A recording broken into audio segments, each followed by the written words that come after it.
பிரான்ஸ்ல ராணுவ ஆட்சியா மக்களாட்சி என்ற ஓட்டு எடுப்புல ஒரு ஓட்டுல தான் மக்களாட்சியின் முடிவானது.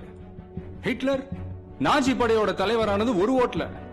வாஷிங்டன் அமெரிக்காவோட இணைஞ்சது ஒரு ஓட்டுல. இவ்வளவு ஏன் ஒரே ஓட்டுல அரசு கூட கவுந்துச்சே சார். நீங்க சொல்றது உண்மைதான். அதுக்கு தான் எலெக்ஷனுக்கு 6 மாசத்துக்கு முன்னாடி இருந்தே எல்லாரும் ஓட்டு போடணும்னு பிரச்சாரம் பண்றோம். ரூல் நம்பர் 1, என்னோட ஓட்டர்ஸ் ஐடியை செக் பண்ணல. Rule number 2, I am a non-resident Indian. என்னோட ஒரிஜினல் பாஸ்போர்ட்டை செக் பண்ணிருக்கணும். Rule number 3, section 49P. 49O எல்லாருக்குமே தெரியும், ஆனா இது 49P. இந்தியன் எலெக்ஷன் லா 49P படி ஒருத்தருடைய ஓட்டு கள்ள ஓட்டா போடப்பட்டிருந்தா அவருக்கு பேலட் ஓட்டுன்னு ஒண்ணு கொடுத்து அவருடைய ஓட்டை போட அனுமதிச்சிருக்கணும். Is there a law like this? Yes, he is correct. அப்படி ஒரு சட்டம் இருக்கு. செக்ஷன் 49P உங்க செல்போன் கூகுளே சர்ச் பண்ணி பாருங்க.